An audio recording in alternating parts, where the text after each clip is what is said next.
Good evening, everybody. Welcome to the United Stand. Welcome to the Sunday show. We have got a ton of stuff to get through tonight. All your transfer updates. Nunez, 2 stories. One coming from England, one coming from Portugal. Which one are you going to believe? We'll dissect both sides of that. Also, Nkunku, are we talking done deal? Not done deal. It's looking like he's nailing himself to the mass of PSG, in my opinion, but we'll get yours on that as well. But first of all, the main topic of the day surely has to be what has happened to Ralf Rangnick. What's going on at Manchester United? It seems to be the same old with this football club. Don't say too much or your job is in trouble. Beth is with me tonight. Beth, we've got loads to get through. First of all, how has your Sunday been? Are you ready for the show tonight? Do you know what? I started my Sunday off very, very nicely because I woke up, I was like, Liverpool have only got 2 trophies instead of 4, and the 2 trophies they've got are the worst out of the 4. They've not got the quadruple. Watched a good game yesterday, Real Madrid winning. And the next thing you know, I'm scrolling down Twitter, Manchester United come out with this statement that I can't believe my eyes. I think it's a parody account at first. I'm like, surely they can't have done this again. It's 1 step forward, 2 steps back. Ralf Rangnick, they've come out with a statement which, if people are believing it, then fair enough, they've fooled you, but they've definitely not fooled me, and they've definitely not fooled a lot of people. And it was really shocking to me that Ralf Rangnick has apparently mutually agreed to leave Manchester United, which, in my opinion, I think it's false. I think Man United have tried to get rid of him, they've got rid of him, and they've put it out to the fans thinking they're not going to get any sort of backlash. And it is really, it's disgruntled me today because with Ralf Rangnick, he was supposed to be the start of the rebuild. Him and Ten Hag, everyone was dead excited. We thought that the structure of this club was changing, but again, it seems to be that if you call someone out at this club, you have a slight bit of honesty and you go against the grain of the unsuccessful structure that we've had in for a long time. It seems to be that they get you out of the club as soon as possible. And I think it's a big cover-up that they have got rid of him. And I think it was the club's decision because, not long ago, Ralf was saying he's excited to start his consultancy role as well as being the Austrian manager. So I'm very confused about the statement. I'm annoyed that now we don't have his expertise in the transfer window. And it's annoyed me about the season in general because it just feels like we've wasted 6 months with someone who we're not going to take further. So it was good, but now I'm a little bit annoyed, to be honest with you. That's it. That's exactly it. Quickly, guys, sorry for the delay in starting the show tonight. We had a slight technical issue, but that's all cleared up now, and we're ready to rock and get through that. Beth, you pretty much took it away there, but going into some of the stuff that's come out, you've just seen up on the screen there, the usual spiel from the football club about thanking Ralf Rangnick for his time.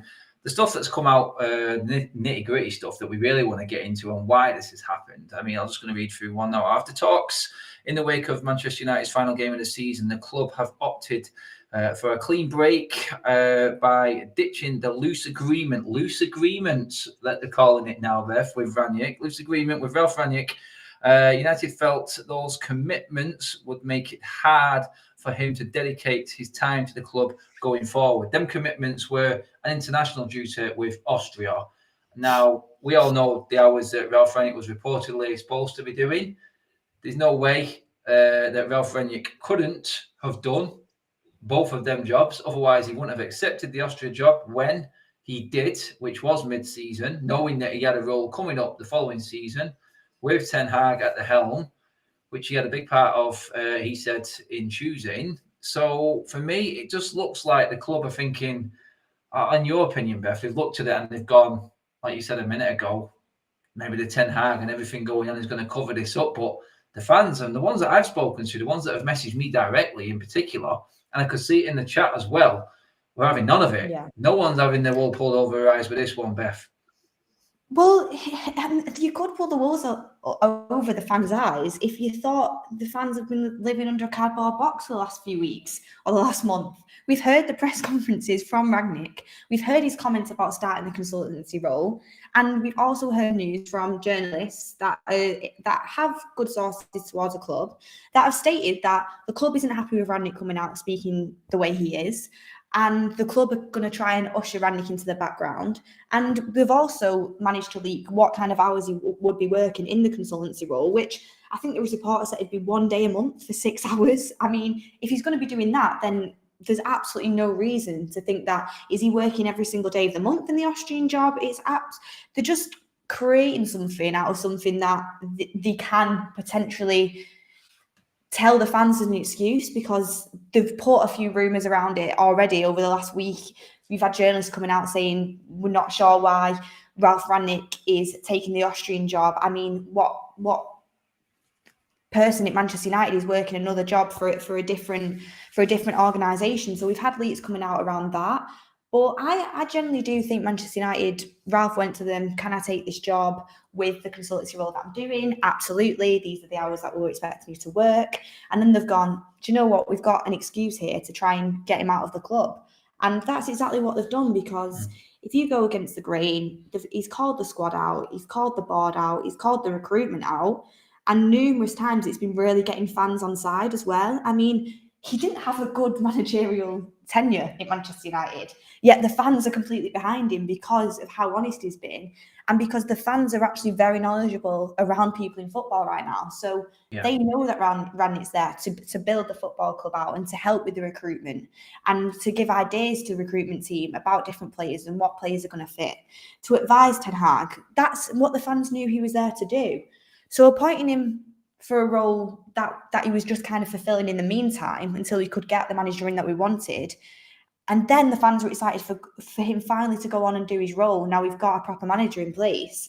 For them to come up with this excuse, I just think it's really disrespectful to the fans, because I feel like it's obvious that it's not true.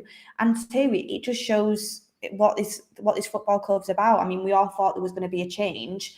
And I don't want to be too negative because it's only the start of the transfer window, but it's really disappointing that the start of the new project has already been dismantled, and we've done something that is just, it's not what a footballing club should do. A footballing club should not kick out someone who knows what it goes into to develop players and develop a team that is going to flourish in the future within recruitment. It's disappointing. That's it. I can see it in the chat. And guys, get your chats in as well. I want to bring as much up as possible. Get your input on all the topics tonight there. Prank Football Gamers Forever says there, it's the best thing. We can have full-on Hag vision. I mean, looking at that, he has exchanged WhatsApp messages. It has been told that James Ducker in the Telegraph has said they have exchanged. There's other people saying that they've had full-on conversations before they've gone. But like we've mentioned on shows before, it is not just about Hag's vision, but you need people behind the scenes. And you've all seen Mark Goldbridge's tweet come up on the screen there a second ago. And it's saying pretty much the same thing. There's no excuse. There was an opportunity to have a full structure upstairs. We could have had a Mitchell. That was doable. We could have had Rangnick there as well. I mean, now we're going and it's looking like it's staying as it was, Beth. You report to Murto. You report, dare I say it, to Fletcher. I mean, Ten Hag, right now, I'm looking at it, I'm going, and we discussed it off air, it's like, you start to worry with things like this happening about that sort of power struggle again, don't you? As in, like, why? Why has Ralf gone? He's an outsider that's been shifted out at the first sign of anyone uncovering any issues behind the scenes at this football club. First chance they've got, like you said, he's out the door, gone. And you worry now, you're going for, right, okay, what power has Hag got? What can he actually do? How much can he make his own in all of this? And I understand, yeah, it's one man's vision, and that's good. It's not too many chefs in the kitchen, but still, there is that fear. And I think a lot of United fans, and what I'm seeing from the messages and comments, is coming across that way. It's like, oh, it does look very similar to what's gone before, Beth, this. Well, this is the worrying thing. It's something exactly what Manchester United would have done under their old regime, and we've been led to believe that it's the start of a new regime where they've actually employed someone who has had experience in rebuilding football clubs, which is exactly what this club needs. We might be one of the biggest clubs in the world, but we do need a rebuild, and he's been an expert in recruitment as well. His expertise wasn't in coaching. Yes, he's done it before, but it's not right now. But Manchester United have employed him as a coach and then took away the role that he would have flourished in the most. And what worries me is, again, who we've sacked our head scouts, who were no good anyway. We know that, else they wouldn't have been sacked. And we've seen that the history of what they've done at the club, and the people that Ten Hag and that other clubs, when we're dealing with transfer business, are reporting to is Murto and Fletcher. And no offense to Fletcher, but he's not got a lot of experience in the footballing transfer world. He's just not. I mean, he's only just kind of building up to his position at Manchester United that he's taken over in the recent years. And Murto as well. Has he got? I know we've seen and we've praised him for doing things a little bit differently. He's been working very hard. Seen to be in a lot of different places, trying to work hard for Manchester United. But again, that is his job. And what experience does he really have in rebuilding a football club? I'm not sure he has much. Whereas Ralf had that experience and he had connections all over Europe with different clubs as well, which was really, I thought, important for us being taken seriously in this transfer window. So getting rid of him, for me, it's just getting anyone out who isn't in line with what the club's doing at the moment and who does speak out and who is honest about things that need to change. And it also makes me think, we know the players hadn't gotten on with Ralf. Are they thinking, oh, the players don't like Ralf, maybe we should do something there? Is that player power still going through the club? Is the board annoyed about the stuff that Ralf's been saying? Therefore, instead of addressing it and working through it and taking on his advice, their best solution is to just get him out to stop any further comments coming out to the press and coming out to the fans. It's really confusing to me because I don't understand a football club that they have Ralf there for that role. It's about to start and you're about to get the best out of him and you choose to walk away from that. It can only be an addition. So what's gone on to make them get rid of him? I don't believe he wanted to go. I just don't believe it from the way he was speaking. He's a very honest guy.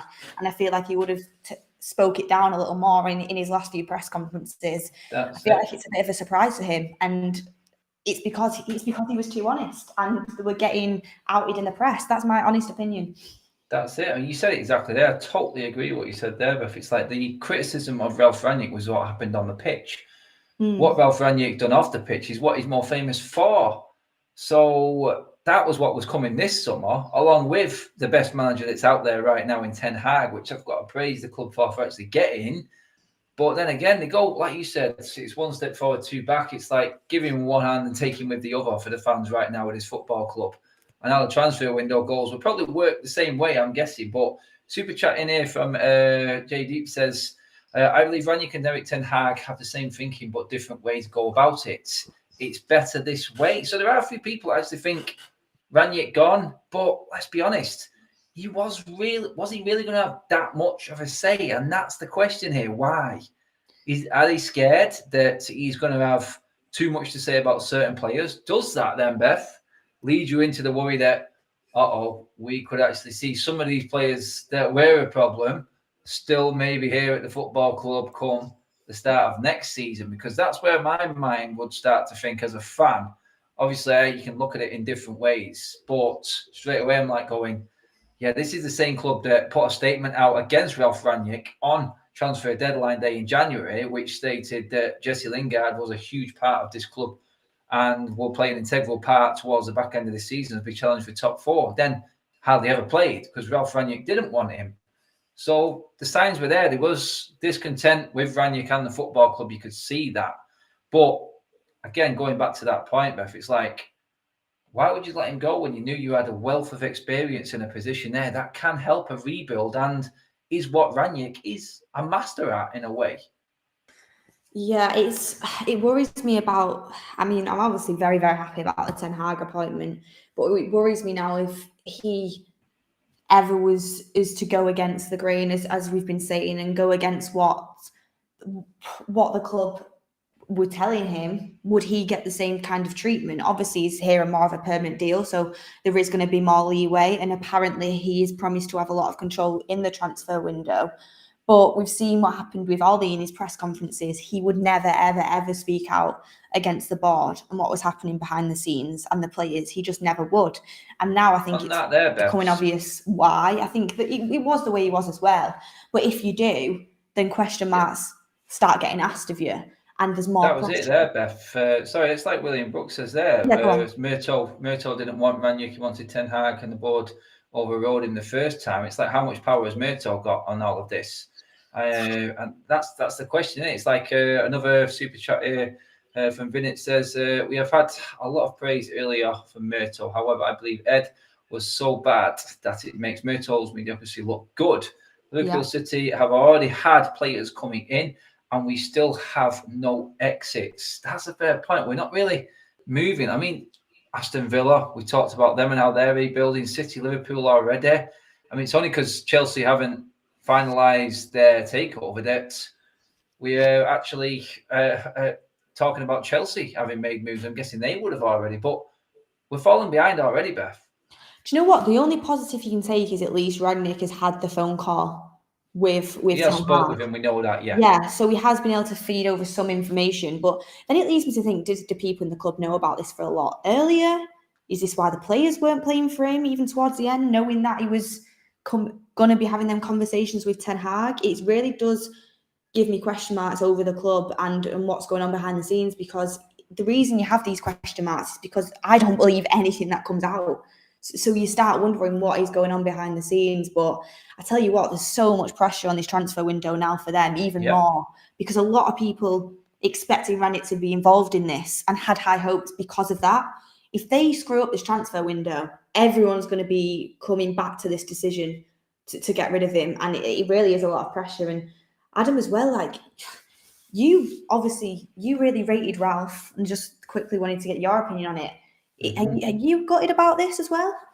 I am, because I thought we were moving in the right direction. I thought we were going in a way of structuring the football club differently. Manager is good, and I'm really happy, like you said, with Ten Hag coming in, but it was what was happening upstairs. I've seen people that believe in that. I thought, you know what, they've failed before. It's good. We're moving in a different direction. I thought Ralf was, I mean, we were guessing at how important his advisory role was going to be, but still, I thought he was been a good communication, and he's a contact in that transfer market, and we know how good he is at spotting talent. And I thought that would have definitely helped Ten Hag. But you said it then, Beth. The transfer window is very important. We're going to move on now to Nunez and the reports coming from there. I mean, Gimme Sport are saying that this deal is extremely close. Record on Portugal saying he has chosen Manchester United now. Early knockings in the transfer window, Beth, it was reported that Nunez was going to be close to 70 million. That now is reportedly not as big. Does that worry that the transfer fee has come down in one, or does it actually give you an opportunity? It's like, is this a chance that you can't turn down? But honestly, I would have thought a bigger club, in the way other bigger clubs are moving, might have come in for Nunez.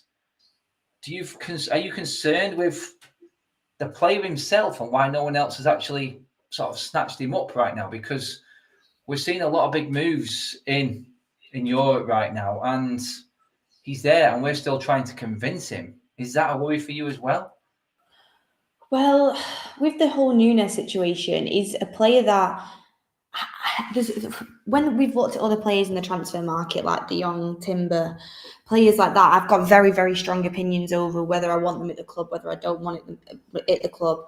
Nunez is a tricky one for me because I have seen him play in some great Champions League matches this season. Seen him play in the Ajax games, seen him play against Liverpool, and he has looked very good in those games. And I've heard a lot of people who I respect, who watch a lot more football in Europe, speak highly of him. But there's also contradictory reports coming out, and that I've seen with my own eyes when I kind of look these players up and do a bit of research on them.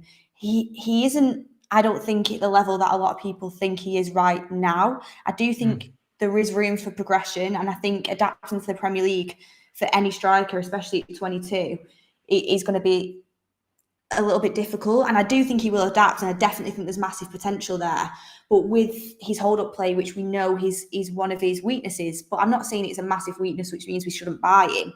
I'm just saying we need to be precautious about the price we pay for someone like this, because for me, I don't want to go out there and spend ridiculous money on a striker that probably isn't going to start a lot of games next season, because Ronaldo is still going to be first choice, is going to need to adapt, and isn't 100% guaranteed to work out. And no player is 100% guaranteed to work out.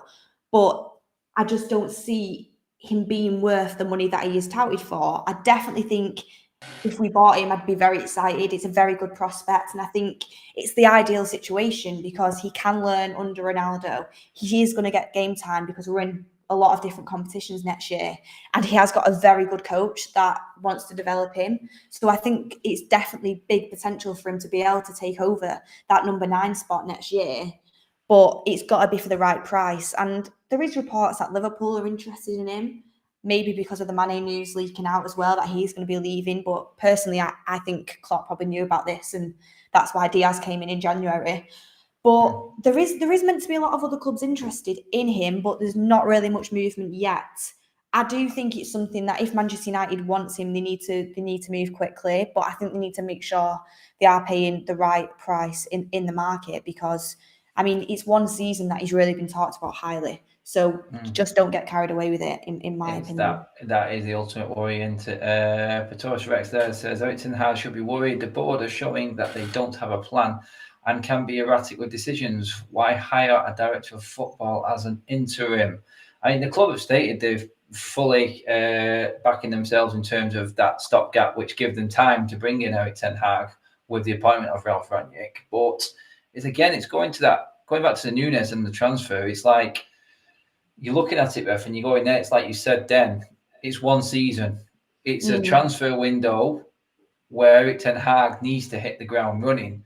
It's reported that, again, here comes another figure where they're saying there's only 120 million to spend now. It was 150 one week, 100 the other week. It's 120 this week. That'll probably change as we go and will depend on players leaving the football club as well, as we know. But it's that one season for Nunez. Is that a prime target for Erik ten Hag? That's the big question. That is the big question, because it has to be a player that works within his system. We've talked about this many a times, and it just feels like the pressure is starting to build already. I know we've won. Well, it is the last day of the season today. The playoffs are done. The Champions League is done. It feels like the pressure is starting to build with Erik ten Hag now. And like all eyes now will be on Manchester United this summer. I can guarantee it. We know what it's like with United when transfer windows come around, Beth. And the Nunez one, you said it then, it's that amount of money. How much do we have? We don't know. We're guessing, I know. But not only what you said, it's got to be for the right price. This is a play that we're having to convince, because he's already come out and stated he wants Champions League football. That's a problem, Beth, isn't it? And yeah, it is all on Erik ten Hag, because he's got to sell his project, because Manchester United is not selling, Beth.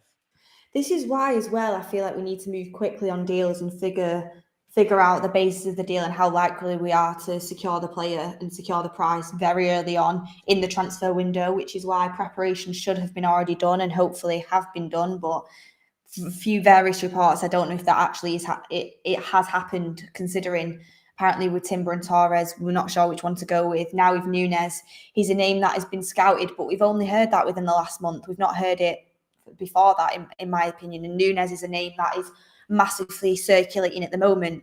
Is that because he's one of the only decent young strikers out there at the moment that is on the market? I'm not too sure. But like you said, if with Nunez, a Liverpool comes in and says, do you want to come to us? There's not a chance he's picking us. It doesn't matter. Ten Hag can turn up to his door and beg him on his knees and do whatever is possible. He's not going to come, because they've got Champions League football. They've won trophies this season. And despite us all having a laugh at them going out of the Champions League, they were in the Champions League final, and they're going to be playing in it again next year with an established coach that has just signed a new deal to keep managing them. So if a club like that comes in, there's not a chance. But if we are in the pool with the Newcastle and the Arsenal, like has already been touted, then I think we definitely do have a chance, and we need to make sure the price we get is right, and the player does want to join us and is on board with the project. There's a lot of things Manchester United need to work out, and it's the same with Real Madrid. They've just won the Champions League. They've also got money that hasn't gone to Mbappe. Benzema, he's a great striker, but he's not going to be around forever. They might be looking in that market. And what striker's going to pick us over them? So Manchester United need to get clear with each player what they're thinking about doing this summer, what the chances are that they can get the deal done, and try and move quickly, which is going to be a struggle because it's something we haven't done in most transfer windows. But this transfer window, we've got to do it, because players aren't going to stick around forever. You've got to try and speed that process up, especially when you've not got the most to offer them out of every other club. Yeah, I'm going to move on to Nkunku next, because that's another name. But quickly, I was going to bring up William Brooks' super chat there as well, as just come up on your screen now. Muto is liked by the staff at United, like you said, Adam. Richard Arnold wields the power, and he follows the mould of and is in contact with Woodward. That's it. I mean, when Erik Ten Hag was being shown around, we've seen the pictures, but by his side the whole time was Myrtle. It does look like that name is going to be the one on everyone's lips this summer. And Nkunku, I mean, honestly, I've given up on this one personally. And the comments that he's come out with regarding his love for his favourite city being Paris, so on and so forth. I mean, Beth, a player for you, would he fit in what we've already got? And well, let's be honest, them sort of comments are what we don't want to hear. But again, goes back to what we just said. It's another young player, another player coming through that wants the big time, wants what was happening last night, wants that big occasion, the Champions League, playing against the best. And we can't offer that. All we've got is a manager with a project. Do you feel like this one is just too far gone now in terms of what he's saying? It's another fish in a very big pond that we should not be fishing in, do you feel? I think the last chance we kind of had when Rangnick's left the club, really. He's got the connections with Leipzig. There we go. He's got the connections with Leipzig, and now what Darren Fletcher's going to knock on the door and say, Nkunku, we've got new manager, Erik Ten Hag here. I know there might be Paris Saint-Germain interested, who you've already come out and stated you want to go to, who are in the Champions League, just re-signed one of the best players in the world, Mbappe, Neymar, Messi. I mean, you've got Real Madrid on the table. You've got other clubs in apparently Chelsea are interested in Nkunku. Yes, they've had problems with the owners, but as soon as they're on the market, they're offering Champions League football, and they only won the Champions League last year. These options are just way more exciting for a player of that age and of that ilk who do want to play on the big stage, exactly like what you said. So I think these players, it is the only way we'd ever get them is if no other club's interested in them, which with Nkunku we know isn't the case. And plus Leipzig have said they don't want to sell.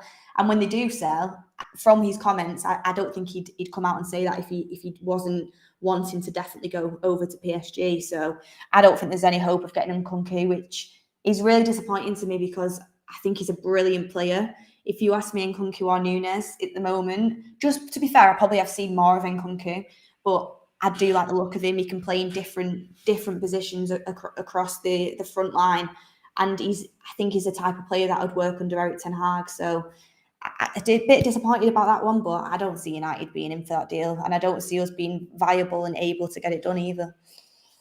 Do you feel like that versatile player is what we need right now? I mean, the fact that Sancho can play on both sides is a concern for me because he's forcing someone else to play on the other side. I think Sancho should be on the right, but we played him on the left. And Nkunku, I think we're just looking for players that fit a certain position. And I think that's where Ten Hag will go with his selections of players. It's like, I need you in that position. You're never moving from there. I'm all for that. I think that's the best way to go forward on this. I think versatile players sound great, but sometimes cause a bigger problem. And we've seen that with quite a few United players at the moment, Beth, this season alone. And that is a concern. It's like Ten Hag coming through is the best news that we could have got because he is very strict on his system and he is very positive and sure of how his team will play. And I think that's what's vital to this now.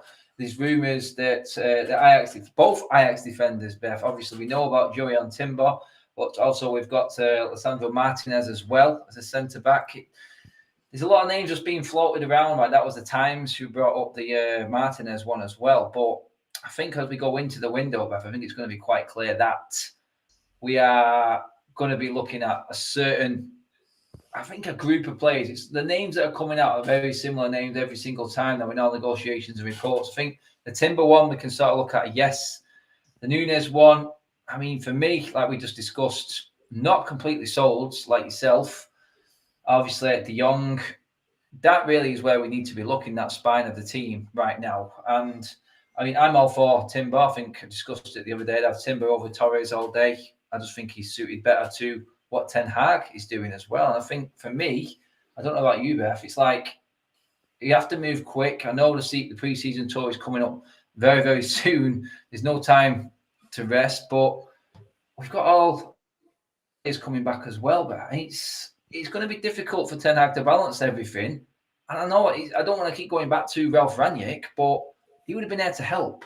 He would have been there to help and deal with this and say what was what. But it just looks like a mounting task. And we may be completely wrong. It may all just fall into place next week, Beth. But I mean, Timber, Martinez, Pau Torres, pick one, go with it, get the deal done. It's quite simple to us. I just think that Timber just looks the best fitted to what Ten Hag needs. He's already worked with him. I mean, I've not had your opinion on Pau Torres, actually, Beth. Do you rate him as someone would fit in right now, or would you go more on that Timber route? Definitely, I'm with all you guys. I'm with a lot of people on the channel and also the fans as well. Where I think Timber is definitely the more viable option. It ticks a lot of boxes. Price range, which we've got to look at because of all the positions we need. The fact he's worked with Ten Hag before, the fact he can play in an Eric Ten Hag system, the fact he's quick, he can play a high line, he's good with the ball at his feet. And I'm not saying Pau Torres isn't good with the ball at his feet, and also he can't do a lot of the things that Timber can do. But when you look at the stats comparable and you look at both players and the way they play, personally for me, when watching Pau Torres as well, he's never really stood out to me as a player that I think would take the Premier League by storm. And people say, oh, well, he's a lot taller than Timber, so physicality-wise could work more in the Premier League. I don't agree with that, actually, because I was looking at this report the other day and it was saying that apparently Torres only has won 41% of his aerial duels, either 41 or 47, but still a low percentage of his aerial duels in the last season for Villarreal, which, despite his height, it shows that aerial ability doesn't, in that case, it's not to do with the height, whereas Timber's using his strength and he's worked with Ten Hag. We've got a good relationship with Ajax. It allows us to spend more in the transfer market. And also, if Eric Ten Hag wants to bring him in, he must have the mentality that Ten Hag wants, a winning mentality. And as well, he's a lot younger, so more time to progress. He said, I think Eric Ten Hag called him a future captain. So I definitely think it's a player we should be going for. And like you said, this transfer window and pre-season and how close the season is starting, I think it begins on the 6th of August. You want players through the door that are going to get to know Eric Ten Hag's system very quickly. So we've got the squad together, and he has the proper start to the season that he wants, and he gets it off to a good start. Bringing players in that he already knows can help with that, like Timber. And to me, if the board want to make this deal happen, they can do it very quickly. So I think it's something we need to get done within the first week.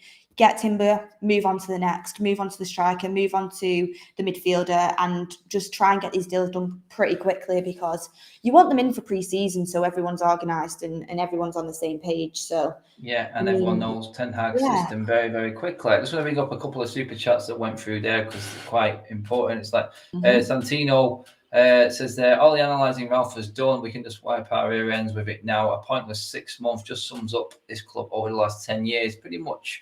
Like the club saying they have no regrets in hiring him. It's like, well, everything he's done was wasted if he's going right now, because he can actually help up there. But yeah, been and gone. Adam and Beth, Leopards don't change their spots, nor do United. No, it would seem that way. I mean, on Myrtle, Beth, of all this stuff, I mean, this is his second window. I think we can all say last summer, good business, was a good window for Manchester United. He has done a lot behind the scenes as well. His name gets mentioned a lot. I think we're just in anger of how bad we are. But is it worth just giving him them few years to actually see if he can actually work with Ten Hag, and our few fans actually jumping the gun with Myrtle, considering the roles that he's done and how his sort of influences come across? It isn't horrendous. I would say the Fletcher news is probably the one that confuses most fans, but Myrtle does look like he's, dare I say it, done an all right job so far. Yeah, absolutely. And I think he's not absolutely wowed me. I'm not blown away. I'm not convinced that we're going in the right direction, especially after the announcement that was made today. But he has put in, he's been here, to be fair to him, he has developed the youth setup. He definitely has. And he's been everywhere and everything as well. So he's putting the work in. And like you said, last transfer window was good. January, nothing happened when he should have, but a lot of people get mistaken. That isn't Myrtle. That's the people above him not giving you any money.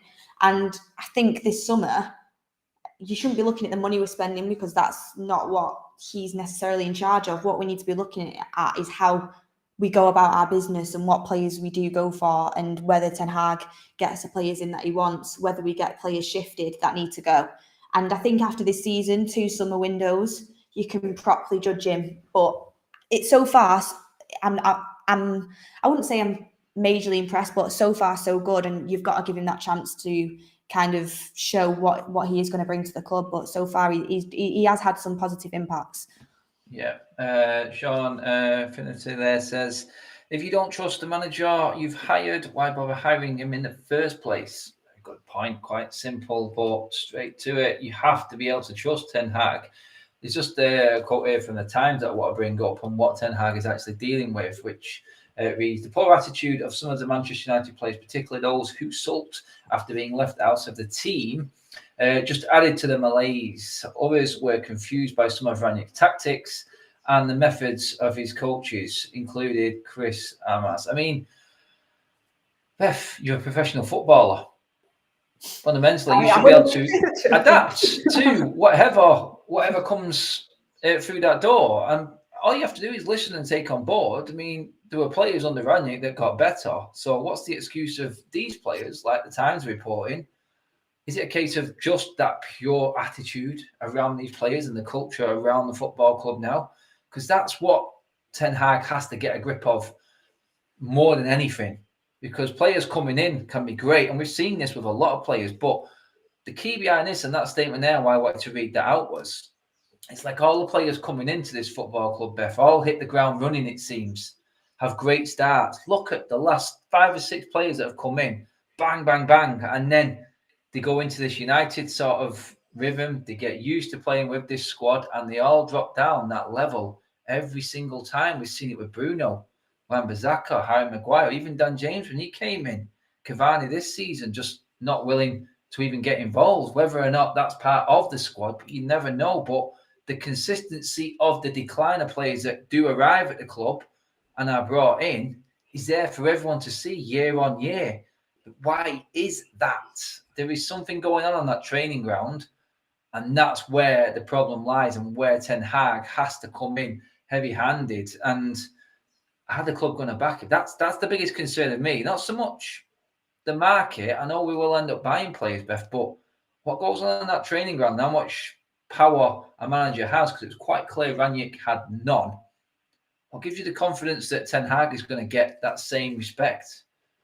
I think the fact that he comes in here he is permanent, which shouldn't be a case with a professional football player. You should be willing to listen to anyone who's put in charge of the team and managing the team. I also think Rangnick, it seemed to fall out with a lot of the players, and very quickly. I think that he came in and it was somewhere different, and it was something he wasn't used to. And we're getting these leaks about training. They weren't happy with the training. They weren't happy with team selections. And of course, you've got to look at the manager in certain situations. Potentially, his coaching wasn't the best of the best, but you still follow the instructions of the manager. And I feel like if the players would have done that, they would have had a much more successful end to the season. And there is players there that wasn't putting in the full effort, I believe, because you could see it on the pitch. There was players there that you could tell were disgruntled. And there was players there that did improve. Well, our player, I feel like Fred did improve a lot under Rangnick. So there was room for development there. There was room to follow the manager and be professional. But with the leaks that came out and stuff that we know went on behind the scenes, it shows that there is an attitude problem there with some players. We don't know exactly who they are, especially as well, looking at the amount of injuries we had towards the end of the season, especially the last game. You look at that and you think some of them players will have been injured 100%, but not all of them were. Definitely not. There's an attitude problem there, and you should never, ever put yourself in that position when you're playing for Manchester United. So Ten Hag, I think he spoke to Rangnick, so we'll have a little bit of a feel for it. And if we know Rangnick like we have in his press conferences, he definitely will have been honest with Ten Hag about them situations. But also, I think in pre-season, you'll see who's working hard. You can already see Elanga right now. He's on a fitness program. Apparently, Rashford's going to do the same thing. So you'll see players come in prepared and ready to go. And quickly, you'll see which players tail off and which players aren't up for the challenge. And if that's the case, Ten Hag just has to get rid, and the board have to support him. You just want people there that are willing to work hard. And if the footballers have got anything about them, they'll know what kind of coaching job Ten Hag done at Ajax, the teams he's built, the players he's developed. So I'm hoping they'll have more respect for him, even though that shouldn't have been the case. They should have respect for every manager that comes in. Apparently, players had to Google Rangnick when he first came in, which was just a silly statement to even be leaked in the first place. So I'm hoping that they'll listen to Ten Hag and they'll want to do it for themselves, their own career. Because at the moment, they're getting embarrassed. I mean, in the media, they're getting embarrassed from other teams. Surely they're just going to want to improve under a manager that has improved many players before. Yeah, I'd be going straight into that changing room and I'd be going, well done, you are officially the worst Premier League Manchester United team in history. You've just lost 6 games in a row to finish the season away from home. Congratulations on that as well. How does that make you feel, being the third highest paid team in Europe? And then wait for an answer. I guarantee there will be none, and no one will reply to him. But it's like that. Ten Hag's brilliance in that press conference, what I loved about it more, Beth, was that line. It's like he listened to Louis van Gaal. He listened to Ralf Rangnick, but he has that line that he draws, which he says, I make my own decisions. I will listen to what I need to and stop when needed. So that's important, I think. It'll be like, yeah, I understand what Ralf said. I understand what everyone else is saying. And I hope he says that. And I hope he holds that up with the players as well, Beth, because he's got a reputation of going one chance saloon. If you don't work the first time, I know. And it's like what the Super Chat said a minute ago when he said the leopard never changes its spots. These players all of a sudden are going to change because a manager's come in that they like the look of. I mean, what's to say if one of these players gets left out, Beth, that all of a sudden that same attitude starts to creep back in again because it's a massive squad and not everyone is going to play.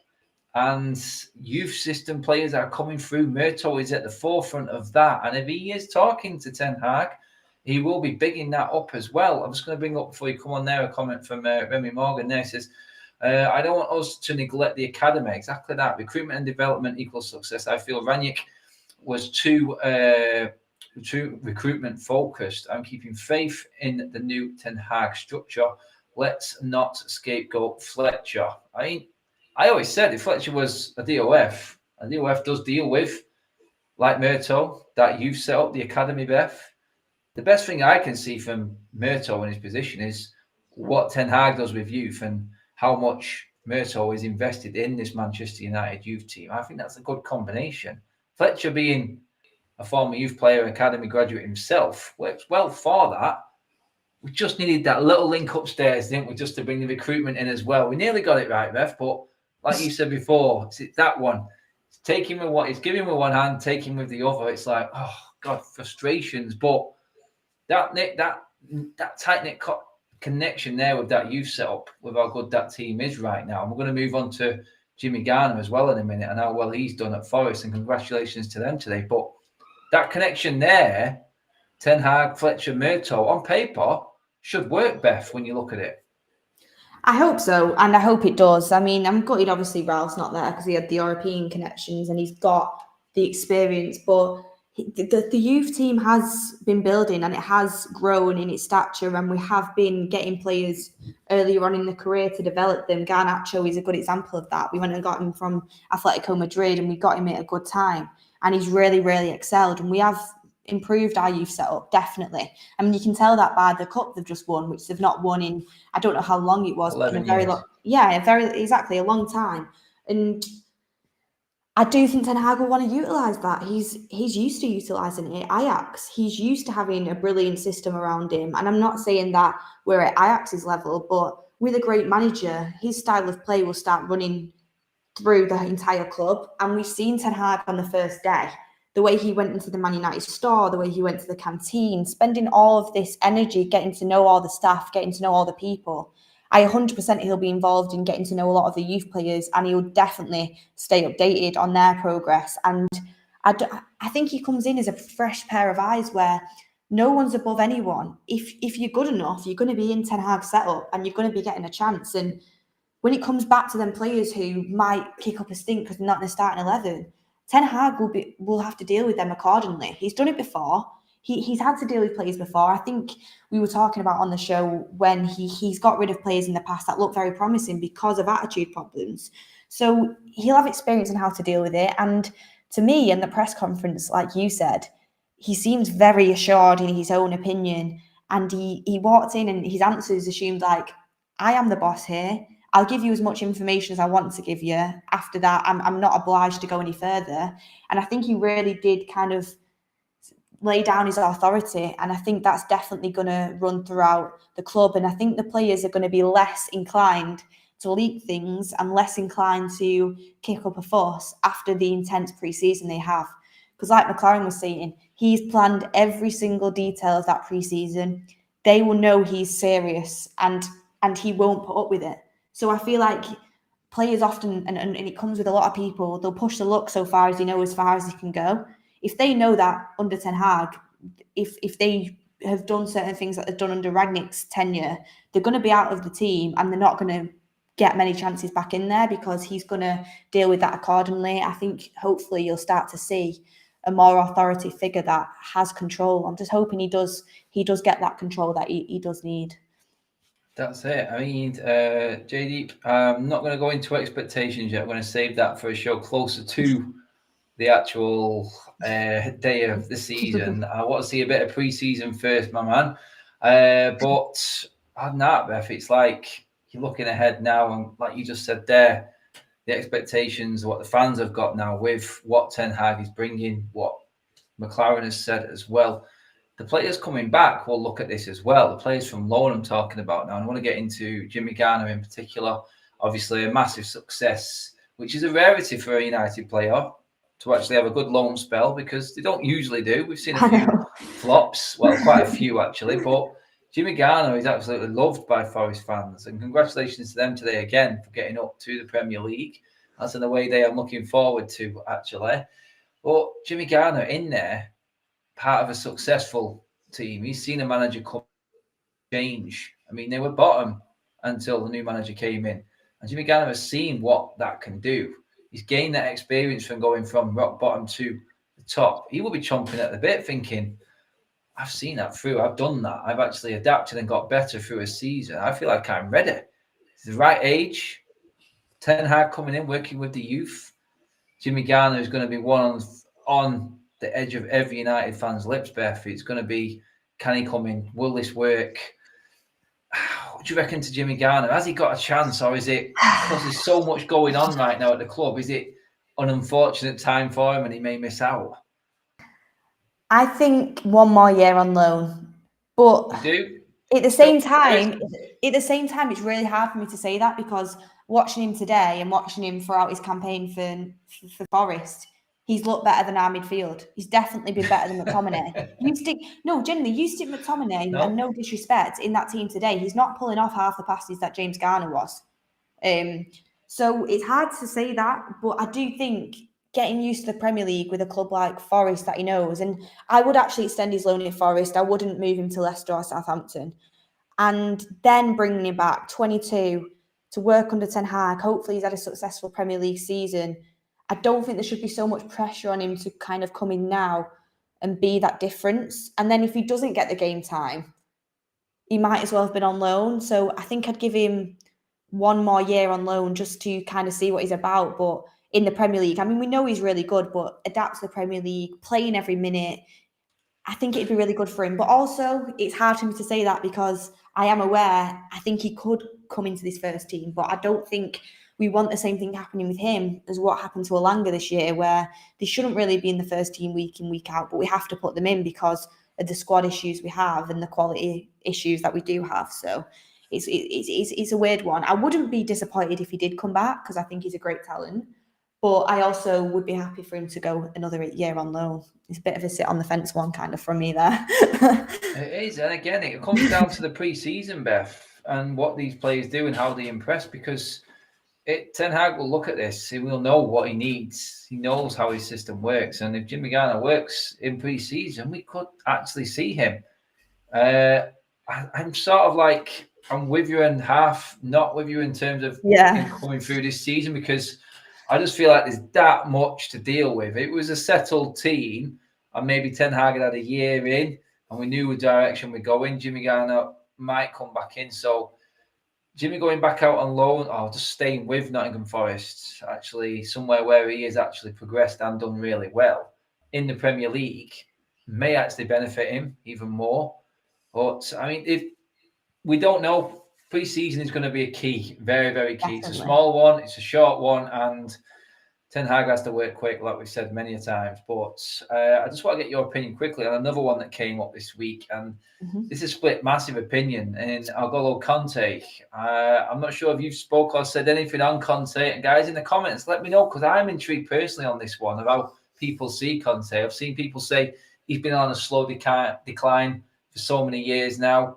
He would be all right at the right price for the team at the moment. We know what he brings. He is that destroyer. I mean, Kante is another one. It's like, for me, I'm going away from that type of player now, Beth, personally. I'm thinking we need more longevity, like players that we can actually develop and have more of a plan with, rather than, dare I say it, no disrespect to the man, because he's a great player, a quick fix. Yeah, exactly. And I've seen a lot of comments saying that my screen's bouncing. I've just seen it bouncing myself. I have no idea why it is, because my whole setup is still right now. But I'm sorry about that. I'll look into it. And and on Kante, I've actually not spoke about him on the channel yet. I don't think, but I agree with you in the fact that I think he's a brilliant player, and I think again he improves our midfield. But I don't want to be signing Chelsea's leftovers. I don't want to be signing, and I don't want to be disrespectful to him, because I don't think he's the Kante of old. I don't think he's prime Kante. I mean, he's in his 30s now, and I'm not saying when he plays in the 30s they're finished, because they're not. And I still think he has a lot to give. But I want to bring our own version of a Kante in. I want to get a younger player does give us that longevity, someone who we can have around for a couple of years, someone that Ten Hag can coach into being what Man United need. And I just think it's a signing we would have made again under the old regime. And if he's not good enough for Chelsea, why is he good enough for us? We want to be at that level. And I do think he's a good player. And I know a lot of people disagree with me on this, but I just think too injury prone, too old at this point, and not too old to play Premier League football, but because he's not, but too old to be a player that we're bringing in for our rebuild. And I just don't think it isn't something the route I'd go down. I'd go down the younger route for someone that is going to progress and going to be around to be the answer for Manchester United, and he's going to be one of the faces of the new project, not someone who's already done it in his prime at Chelsea and is on the decline, really. That's it. We had that player. We could have had that player, in Buma Kamara. But we missed out on that player again. It's like, where are we? Why are we not acting now? And it's because we're such a mess and there's too much going on behind the scenes. And that brings up all the issues that, like we said, Ten Hag is going to have this summer. It's too much to do in one summer, and the patience of this fan base has to be one of, don't expect to be pulling up trees in this first year, Beth. That's what I would say. I am not expecting massive things this year. I think the patience of the fan base is going to be key in all of this. I do believe at the start of the season that the fans will be fully behind the team, Beth, and behind Ten Hag. I do believe in that.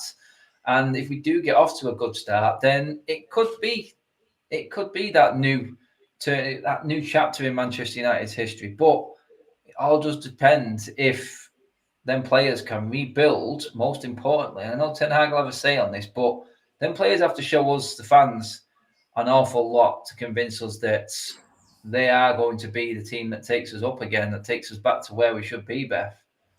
Absolutely. Patience is definitely going to be needed, and you've got to think Ten Hag's got a lot to do.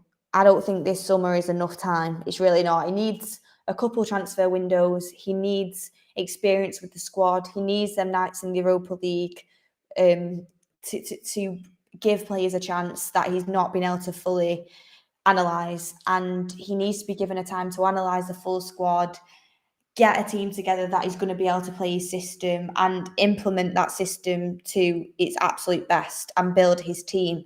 And he's not going to be able to do that in one season. especially when you think where he's taken over a lot of these players from. He's got to fix the attitude, he's got to fix different positions, he's got to fix the squad depth, he's got to implement his style, he's got to get transfers in, he's got to try and change the confidence round. He's got a lot to do, and I think he's definitely the right man, and I think the fans need to give him time. The only thing I'm expecting is I want the board to back him, and I want to get his signings in before the season starts, ideally in time for pre-season, but I don't think they'll all get done in time for that. And I also want to see us have an indication of a style of play, and I want us to play that way no matter who the competitor is. Obviously, you've got to adjust certain things for each team, but I don't want to be going like we did at Norwich and playing differently to how we go and play, for example, Spurs. And I'm not saying that in a way that you play exactly the same each time, because you don't, but I want us to have our own style that you see game after game. And yeah, we can't be absolutely disastrous, but I think there is a lot of expectation there, and I think he does need a little bit of time to implement the style as well as get the team winning the amount that they should be. Yeah, on that expectation then, before we finish up, Beth, it's like, is this the perfect opportunity then this season to bring in some of the youth players? I mean, you've got Fernandez there at fullback as well. You could bring in, obviously, we're talking about Garnacho. We just talked on Jimmy Garner then, because that would be something the fan base would be fully behind. And like we said before, maybe these marquee signings aren't for this summer. They're ready for next summer when we've got that style of play identified by Ten Hag in the first year. I mean, obviously, and I spoke with John O'Shea, and he nailed it when he said, "Look, yeah, we need to have patience, but Manchester United still need to be competing." That's a fine balance to keep in the situation we're in right now, because we're going to lose 6 or 7 first-team players who definitely go straight in. I've got the experience of it. I mean, is there a chance, is it a good time to integrate a bit more of the youth for the situation we're in for you? Or, because I'm worried about the players that are coming in, like we discussed earlier, and why they're coming in, Beth. That's the thing for me. And I know some of them youth players would be chomping at the bit to get through. It's whether Ten Hag can use them, and if they're enough for Ten Hag and his system. Well, you can see it happening, can't you? Because, I mean, Elanga wasn't really, I mean, he was on the scene, but he didn't really have, you didn't expect him to be playing in the first team when Ralf came in, and Ralf saw him as part of his plans, saw him as a talent he could utilise, and ended up doing that. So Ten Hag might spot someone like that he can utilise. So I can see youth getting more of a chance. But like you said there, this transfer window, the state our squad is in, we need to be bringing players in that are going to be starting in the first 11 and that are going to improve our first 11. And even that, it won't be the full squad and full team, because you look at the top teams now, Manchester City and Liverpool. When Pep and Klopp first came in, they didn't have their full teams figured out. It took them a couple of transfer windows to get their teams. And now City can afford to go and spend 100 million in Grealish on a transfer window, or can just get Haaland and Alvarez in, because they've got a team that Pep has built and Pep trusts in. And it's now with Mane leaving, they've got Diaz as a replacement, but what they need to do in the summer, potentially a midfielder and potentially another forward. They've not got mass areas of the pitch they need to focus on, whereas we do. So it would be unfair to judge Ten Hag based upon that this season. But like you said, you've still got to be winning games. So it is a balance that he's got to try and find. We have got the squad there to be winning games. I don't think we've got the squad to be competing at the highest level, but that will develop the more Ten Hag coaches and develops a team, develops a system, and brings in more of the players that he can use himself. But there could be players in the youth setup that he discovers in the Europa League, which is what has happened before. There could be players in the youth setup that are more suited to his style of football. I mean, Donny's coming back. He could have a revelation. So I definitely think we will expect to see different types of players, whether it is from the youth or whether it is from players we've not seen be consistently given a chance before. But like you said, there's a lot of first team experienced players leaving, and there's not a lot of depth there, especially depth and quality. So you've got to be patient. Definitely on that. Jamie Stewart with that super chat there. I couldn't tell you the deal is done, guys, because, like I said at the top of the show with Nunez, reports from both sides are saying one thing, one saying one, then one saying it's not so close. But what can you say? It is silly season. Transfer window is fully open, and That's why we're all sat here talking about possibilities. It's if this football club can get its ass in gear and make these deals happen. Like we said, it has to happen quick because it's a short window. Well, it's a short pre-season, and we need to see a team in pre-season working with Ten Hag, and hopefully he can hit the ground running. But guys, that pretty much wraps up the show this Sunday evening. Thank you everyone for tuning in. Again, it's been a great show, and your comments have been absolutely on point. Great topics, especially regarding to Ralf Rangnick and his departure from the football club today. Hopefully, he goes and smashes it with Austria. Beth, cheers for coming on as always. Yeah, great to be on. Great to kind of vent your frustration about the club when we thought it was going so well. And do you know what, Adam? Hopefully, we're on here discussing our first transfer soon because, I mean, we need business to start, and it's going to be an exciting window. But obviously, thank you everyone in the chat. And yeah, make sure you like the video and get in the comments who you want our first signing to be as well. That's it, guys. Drop down in the comments when this video goes up on YouTube. First signings, like Beth said, who is your ideal first one? Let us know in there, and obviously let us know about your other targets that you think might work. And obviously on Ralf Rangnick, what's your opinion on that? We'll try and look through some of them comments later as well. But for now, guys, that is it. We're finished. Hope you enjoy what's left of your weekend. Obviously, jam-packed week ahead from United stands as usual. We will bring you anything, if it does drop, with United going forward in the transfer window, and any updates regarding anything else with the club, as always. But cheers for watching, everybody. Like, share, and subscribe as always. We will be back in the week. Have a good one. See you later.